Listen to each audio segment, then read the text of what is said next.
The studio was alive with energy. Bright lights beamed down onto the stage, cameras rolled, and the audience buzzed with anticipation. Tonight's guest was none other than Melania Trump, and everyone knew this interview would be anything but ordinary. At the center of it all sat Jack Calloway, a well-known late-night host with a reputation for tearing down public figures, especially conservatives. He smirked as he adjusted his suit, already confident that he would control the conversation. He had done this before, pushed his guests into a corner, made them stumble, made the audience laugh at their expense. But tonight would be different. Across from him, Melania sat tall, poised, and composed. She wasn't laughing, wasn't shifting in her seat. The golden cross around her neck caught the light, resting just above her heart. It was a small thing, but to Jack, it was an opportunity, a chance to make a point, to challenge her in front of millions.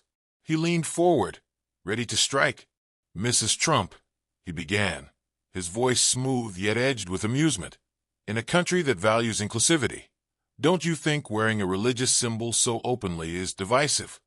The audience chuckled, some nodding in agreement. Jack thought he had control. What he didn't know was that the night wasn't going to end the way he had planned. Jack leaned in, a smug grin creeping across his face. He had set up moments like this before. Tight questions, sharp words, a little pressure. Most guests cracked, fumbled, got defensive. That's what made his show a hit. Tonight would be no different. He glanced at the audience, then back at Melania. "Mrs. Trump," he said, dragging out her name just enough to sound amused.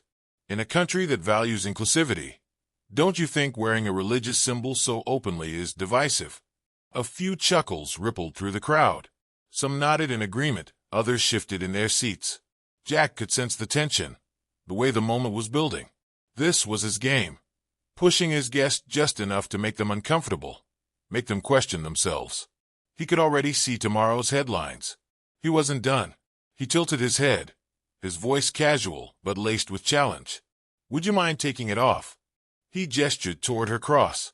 "I mean, a first lady should represent everyone, not just Christians." The room fell quiet. Melania didn't move. She didn't laugh, didn't frown, didn't even blink. Slowly, she raised her hand, her fingers brushing against the small golden cross resting on her collarbone. Her face remained calm, unreadable. The audience watched closely, waiting. This was the part where most people would scramble for the right words, try to explain themselves, try to win back control. But Melania Trump wasn't most people. Melania's fingers curled around the small golden cross, holding it gently, but with purpose. She didn't rush to respond. She didn't shift in her seat or look away. Instead, she let the silence stretch, her expression steady. When she finally spoke, her voice was calm, yet firm. "This is not just jewelry," she said. "It is a symbol of my faith, a faith that has guided me, strengthened me, and shaped who I am." Jack let out a short chuckle, shaking his head as if she had just told a silly story. He leaned back in his chair, waving a dismissive hand. "Oh, come on, Mrs. Trump," he said, his voice dripping with amusement. "This isn't about faith. It's about what's appropriate for a public figure." Melania tilted her head slightly, watching him, unshaken. Then, slowly, she leaned forward, resting her elbows on the armrests, meeting his gaze head-on. "Do you know what else shaped this country, Jack?" Her voice was lower now, controlled. Jack raised an eyebrow, waiting. She didn't blink. "Freedom." A ripple went through the audience.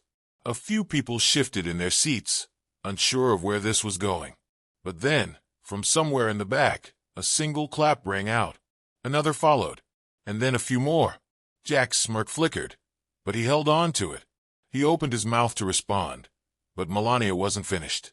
"The right to religious freedom," she continued, her voice even, "is protected by the U.S. Constitution. This amendment was passed in 1791. It is older than both of us." Jack sat up straighter, clearly not expecting her to come prepared with facts. The confidence in his expression wavered just slightly. For the first time that night, it was clear. He wasn't the one in control anymore.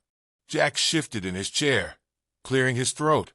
He glanced at the audience, then back at Melania, trying to find his footing again. His usual confidence wasn't landing the way it should. He forced a chuckle, shaking his head. I wasn't trying to. I just thought. He hesitated, searching for the right words. Melania didn't give him the chance to finish. Her voice was steady, unwavering. You wanted to shame me, she said plainly, to make me feel small for my faith. The room fell silent. A few people in the audience gasped. Others whispered to each other. Jack's smirk faded. He shifted again, his fingers tightening around his cue cards. He was used to being the one who made others uncomfortable, not the other way around. Melania didn't let up. She sat tall, her expression calm. Would you ask me to remove my belief in kindness? She continued. In family? In love for this country? Jack opened his mouth, but nothing came out. The audience murmured. A few people clapped, first softly, then louder. The shift in the room was clear. Jack wasn't leading the conversation anymore. Desperate to take back control, he tried once more, his voice quieter now. It's just a necklace, Mrs. Trump. Melania tilted her head slightly, studying him. Then, with the simplest question, she ended the debate. Then why does it bother you so much, Jack? Silence. Jack had no answer. And then the room exploded. Applause rang through the studio, growing louder and louder. Some people stood, clapping. Others just stared, stunned by what had unfolded. Jack looked around, his confidence now completely gone. What was supposed to be a simple, clever jab had turned into something much bigger.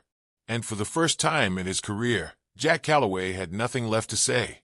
For a moment, the only sound in the studio was the lingering echo of applause.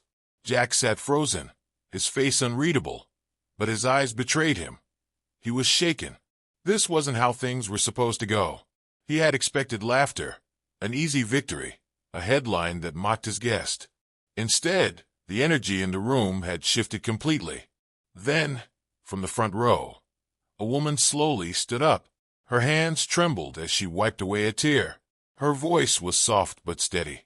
Mrs. Trump, thank you. Melania turned to her, her expression softening. She hadn't expected this. The woman took a deep breath before continuing. I lost my husband in a church shooting 3 years ago, she said, her voice breaking. He died protecting his faith. You don't know what this means to me. The studio was completely silent. Even the crew had stopped moving. The cameras zoomed in, capturing every emotion on the woman's face. Jack swallowed hard.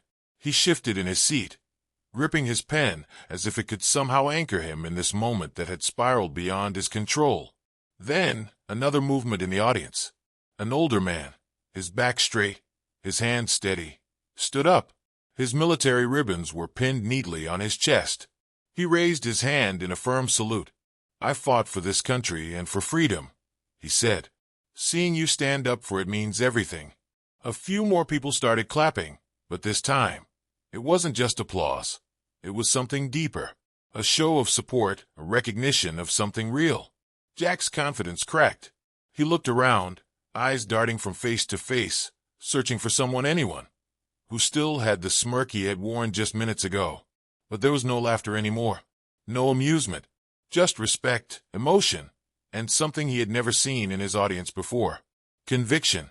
His hand tightened into a fist on the desk. His job was to lead the conversation, to control the narrative.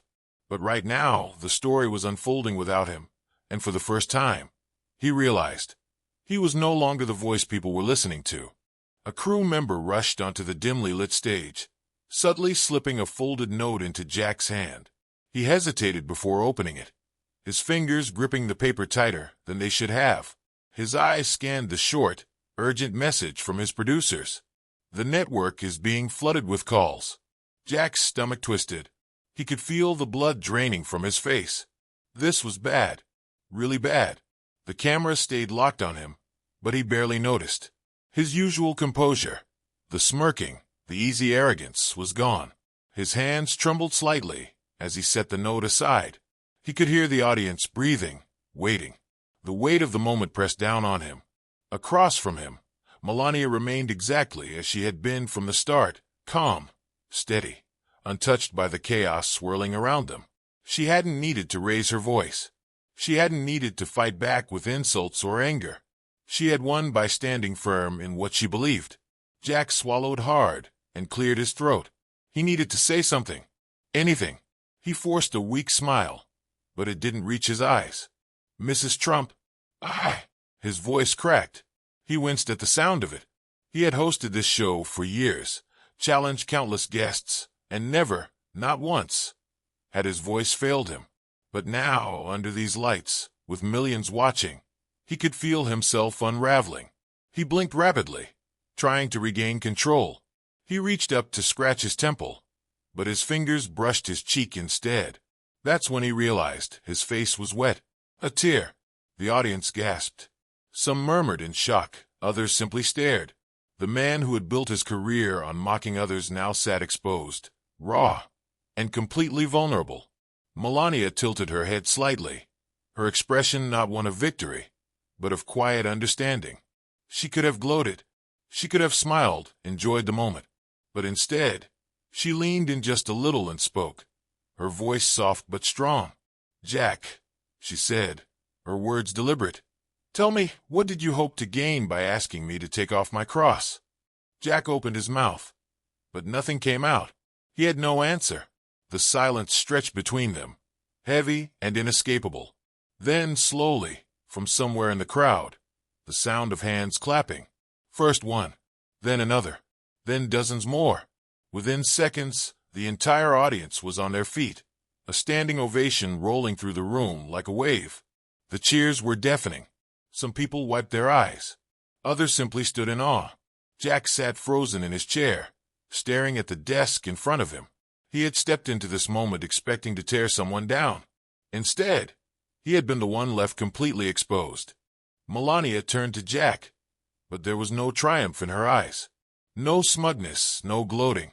Just warmth, a quiet understanding. She could see what everyone else in the room saw. The man across from her wasn't the same person who had started this interview.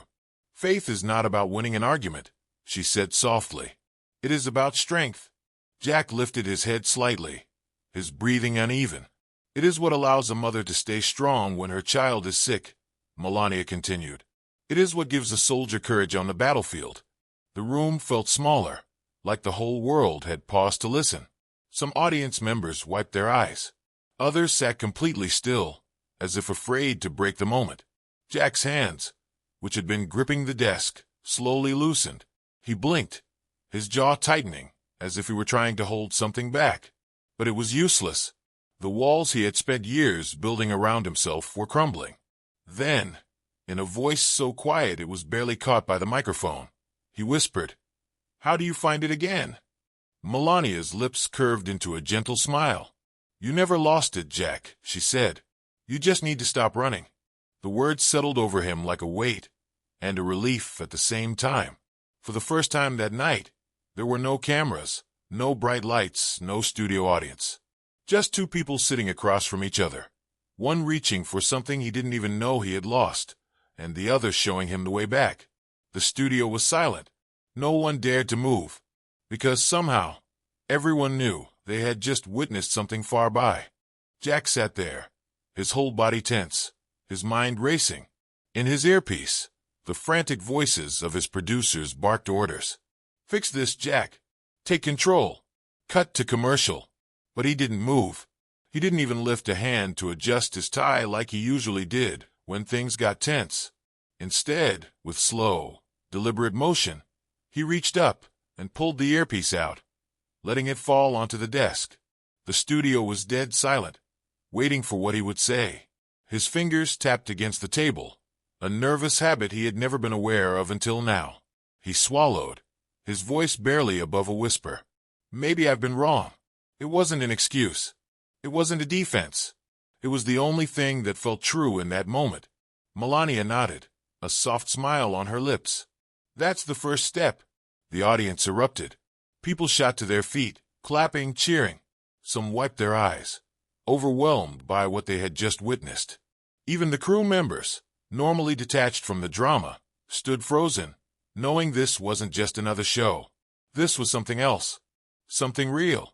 Melania turned her gaze to the camera, addressing the millions watching at home. Her voice was steady, filled with certainty. Faith is not about being perfect, she said. It is about finding your way, no matter how far you've strayed. Jack let out a slow breath, nodding slightly. He wasn't the same man who had sat down at the start of the show, and for the first time in a long time, he wasn't sure what came next.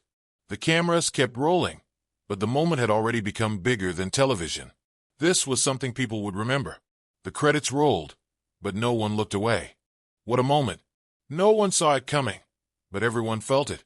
A simple debate turned into something much bigger, a moment of truth, of change, of faith.